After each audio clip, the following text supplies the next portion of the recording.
damn, that sounds like a lot of work, man. Fuck that. The European content market, England, France, Germany, Italy, I think, some of the Slavic countries, they're desperate for American programming because we generate a lot of content per year, like a shit ton of content per year. They generate less so over there, but they've got all these channels, and they have to fill every hour of every day of the week, right? So that's a lot of content, which is why when I looked into like selling my movie to other markets, the French market, the Germany market, I actually went to the American film market and I talked to distributors who are over here from France and they're over here from Germany and England and shit like that. And I talked to them, what would you want to buy my movie? They're like, we're not going to waste our time buying one movie because that's only 2 hours.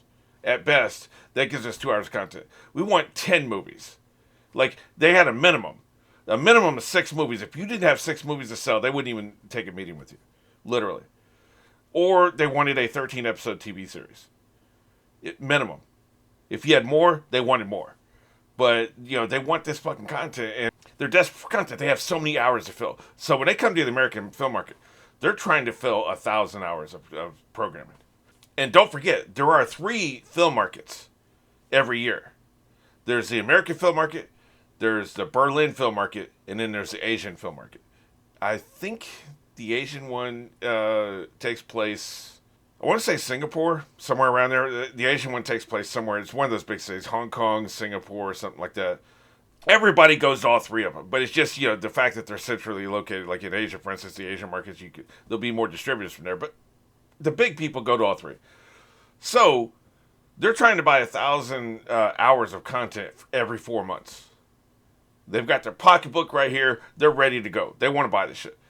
So my point is, they need a lot of content, and they're not going to look at you and say, and by the way, it has to be finished. It's not like, hey, let's give you some money so you can make a 13 episode TV series. No, you have this 13 episode TV series finished. They're there. They want to know if they want to buy it or not. So they have all this shit they want to buy. They gotta buy 1,000 hours. They can't watch 1,000 hours of shit. There's only 120 hours a week. They can't do it. So and they'll have minions. They'll have like 5 or 6 minions with them. Their only job is to look at this shit and do you think I would like it? And the minions had better be right or they get fired. so they've been trained. This is what we're looking for. So these minions, they do nothing the whole week but just watch shit.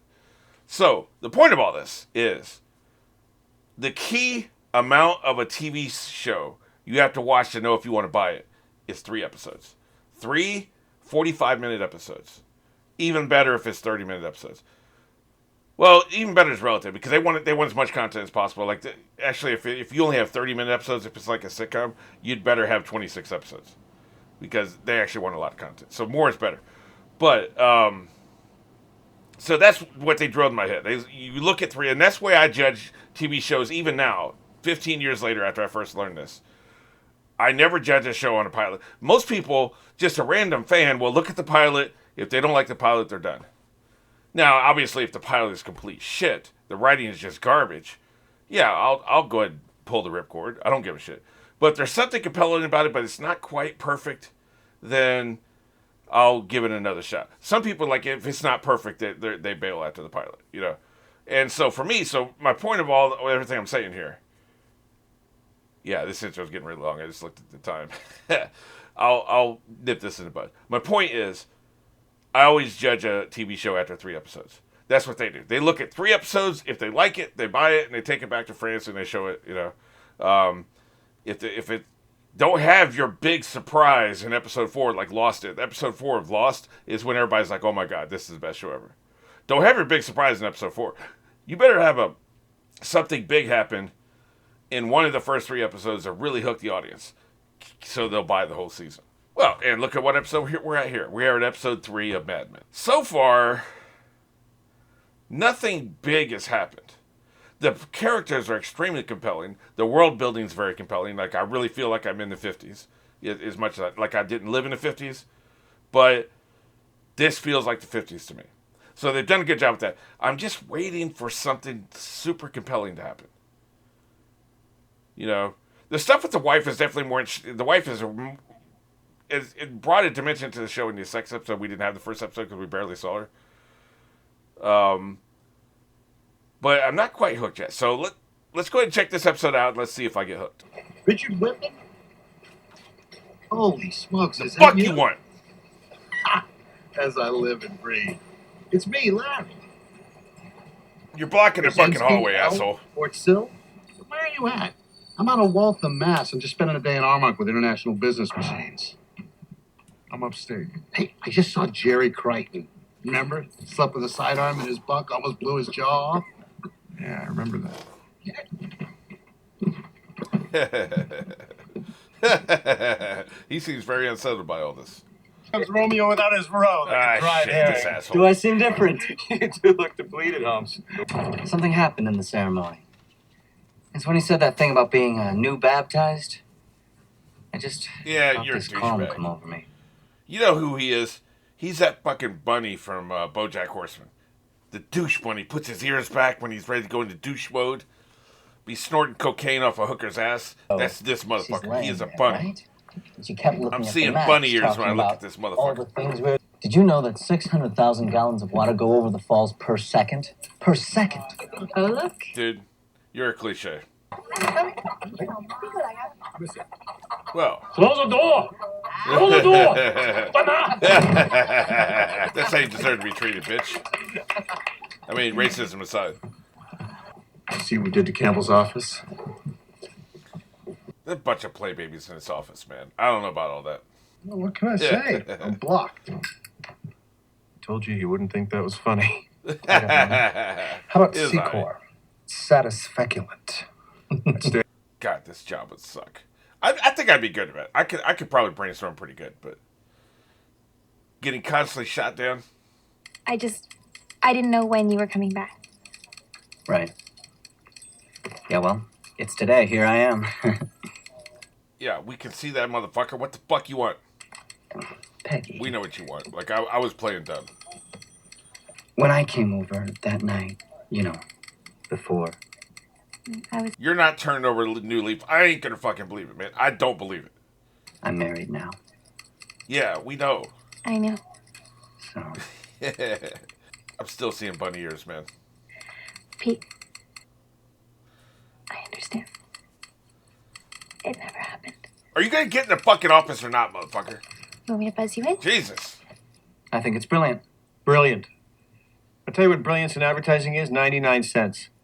Yeah. Somebody thought of that, Campbell. What we should have been talking about is Secor laxative, unless, as it appears, there is nothing to say. I don't want to hear this.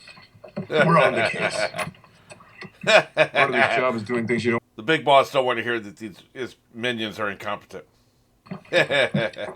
Wow, what a shitty bitty. It's good to be back, Draper. I missed you. It must not have been much of a honey. Trudy's a lot funnier than I thought. I'm actually looking forward to going home tonight. Had he never spent time with this bitch before he married her? Like, what the fuck, man? He's acting like he's a fucking addict, man. Or born again Christian's probably even better example. Have you heard the good news about this fine pussy I'm hitting? Yeah, she cut out. She don't want to see him leave. Douche. Lady Chatterley's lover finished it last night. Good to the last drop, right? I can see why it got banned. We Yeah. used to be so shy Gotta about hide it. this It's shit. literature.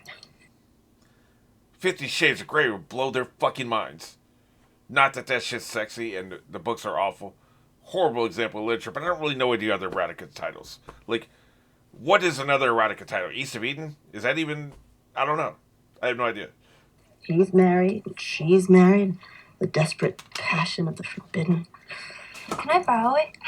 Yeah. She's making it sound better than it is. There's a few good parts at all. She's ready to And the hit book that. just opens to those pages. Hey, don't read it on the train. It'll attract the wrong element.